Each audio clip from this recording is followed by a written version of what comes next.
Every punch thrown a battle from within. They see the glory, don't know the grind. Leave the weakness, leave it all behind.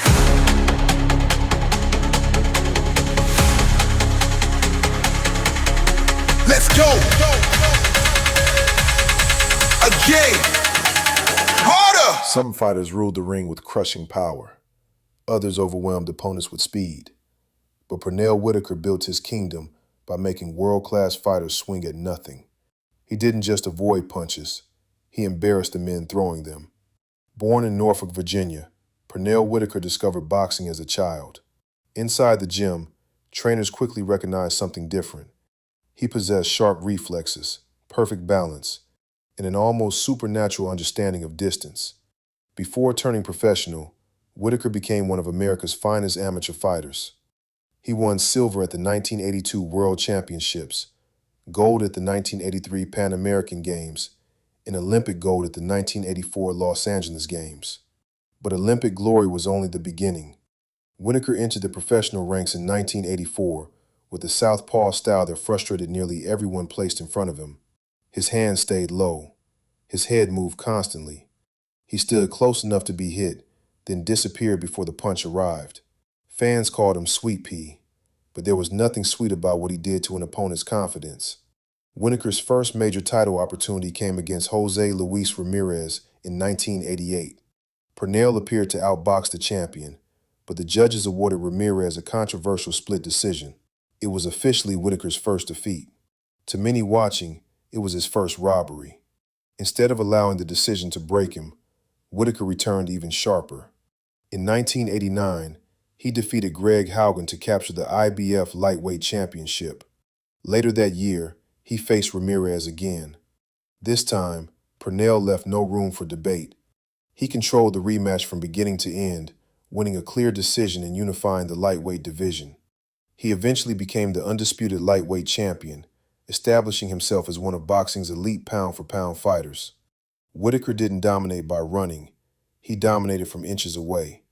He would dip beneath a hook, twist away from a right hand, and fire back before his opponent could reset. Sometimes he stood directly in front of fighters with his gloves near his waist, daring them to touch him. Most could not. After ruling the lightweight division, Sweet Pea moved up and captured championships at junior welterweight and welterweight. Then came the fight that defined both his brilliance and boxing's failure to reward it. On September 10, 1993, Whitaker faced undefeated Mexican legend Julio César Chávez. Chavez entered with an astonishing 87-0 record and was considered one of the most dangerous pressure fighters alive. The event was promoted as a battle for pound supremacy. Chavez moved forward.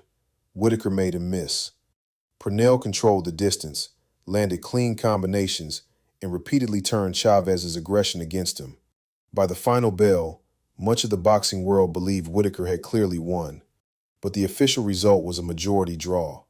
Sports Illustrated later placed Whitaker on his cover beneath the words, "Robbed." The draw remained one of the most disputed decisions in boxing history. Yet the controversy only strengthened Whitaker's legend. The judges could deny him the victory. They could not erase what everyone had witnessed. Whitaker continued defending his welterweight crown and even moved up to junior middleweight, defeating Julio César Vázquez to become a champion in a fourth weight class. In 1997, he faced boxing's rising superstar, Oscar De La Hoya. Whitaker was older, but his defense remained extraordinary.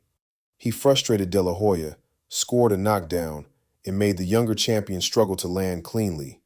De La Hoya received a unanimous decision, but once again, many observers believed Sweet Pea had done enough to win. By the time his career ended in 2001, Whitaker had compiled a professional record of 40 victories, 4 defeats, 1 draw, and 1 no contest, with 17 wins by knockout. He became a 4-division world champion and was later inducted into the International Boxing Hall of Fame. His record tells only part of the story. Pernell Whitaker proved that defense could be just as exciting as destruction. He turned slipping punches into art.